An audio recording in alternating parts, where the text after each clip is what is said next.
Pawis na ako guys sa exercise. Kailangan maging healthy tayo palagi. Ganito ako, every morning, ganito ako. Mapunta sa rooftop at mag-exercise kasi malaking tulong sa atin yung healthy. At tumataba na rin ako guys eh. Kaya, kailangan pagising sa umaga, mga 6:30 or 6, dito na ako, nag-exercise na ako. Kasi guys, pag hindi ako mag-exercise, para akong may sakit. Kailangan healthy tayo tuwing umaga. Kaya ganito, bago maligo, mag-exercise muna para healthy tayo sa tutusin. Low blood ako ngayon eh. Hindi ko alam, siguro sa pag-exercise ko. Kasi mula namatay yung kapatid ko, parang natakot ako sa sarili ko na hindi mag-exercise. Kasi nga, alam mo naman, sa high blood, anong tawag nito? Sa Bisaya, malipot ba? Na biglaan na lang na ma-heart attack ka. Kaya mula nung nakita ko yung kapatid ko na ganun nangyayari sa kanya, diet ako sa pagkain, at sa umaga nag-exercise ako. Malaki ang tulong. Ngayon po, tininan ko kahapon ang aking dugo. Naku, low blood ako. 110 over 70. Kaya hindi kailangan kumain ng mga healthy na mga gulay. Yan yung ginagawa ko ngayon kasi sobrang takot ko sa kapatid ko. Hindi siya nag-iingat sa sarili niya. Kain lang kain, tapos hindi alam kinakain niya. Pang high blood pala.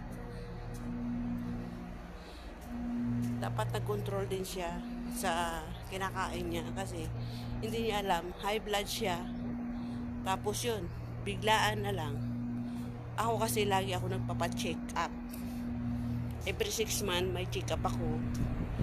At may gamot ako dito sa government, kinukuha buwan-buwan. Dumadating na lang sa aking cellphone. Kaya guys, malayo tayo sa high blood. Kaya mag-iingat din tayo. Bata pa yung kapatid ko, 54 lang. 54 lang siya. Dapat iningatan sa sarili niya. Andito pa siya ngayon. Kumakain kasi siya ng mga hindi dapat kakainin. Yung pang high blood yun ang kinakain niya. Kaya nakita ko siya noon na hindi na nakamove sa bed niya. Ginawa ko, hindi na ako nagkakain. Sobrang diet ko na ngayon. Kahit sa kanin, hindi na ako nagkakain kanin. Asing kanin, isa na yan na kaka-high blood. Tapos yung kakainin mo, dapat mga vegetable lang, mga salata, ganun. Para hindi nakakakontrol ng high blood yun.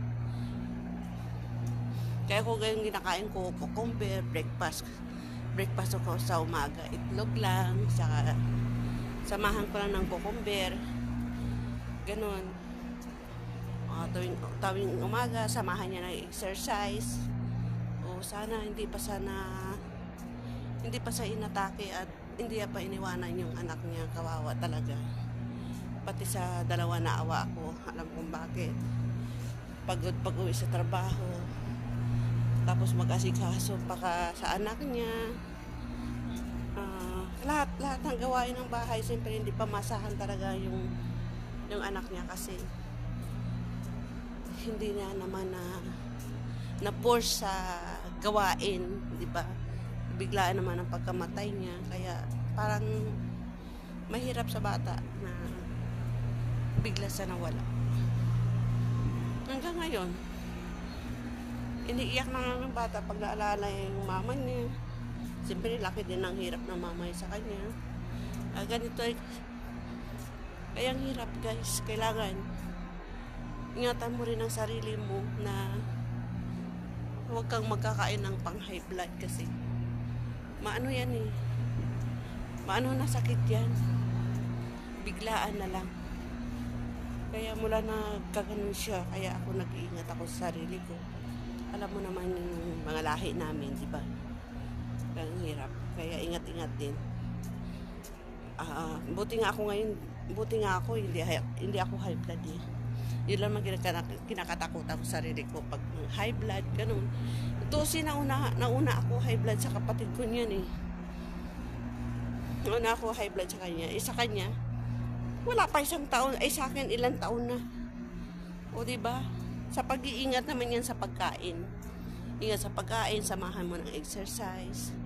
Samahan mo ng diet. Kumain ka na lang ng mga prutas. Yun ang dapat niya ginawa. Sana ako nag-iingat siya. Hanggang ngayon, dito pa siya buhay.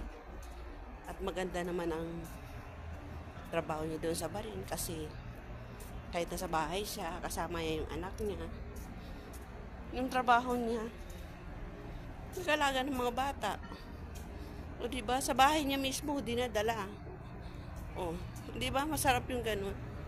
Hindi yung katulad namin dito, talagang may amo. Siya wala siyang amo eh. Free visa siya, kaya maganda ang katayuan niya. Sana ewan ko, hindi ko maisip na bigla na lang siya nawala. Kaya parang pag naisip ko naluluha na lang ako.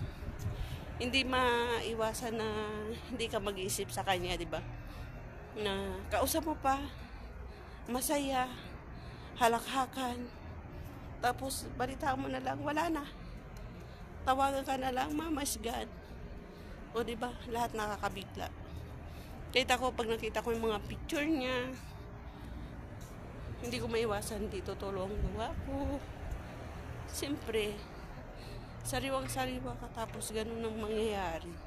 Hindi bali, nagkasakit ka sa, namatay ka sa sakit, wala, ibiglaan talaga, kaya nakakashock talaga. Hanggang ngayon, napalpalwa ako sa pag-iisip.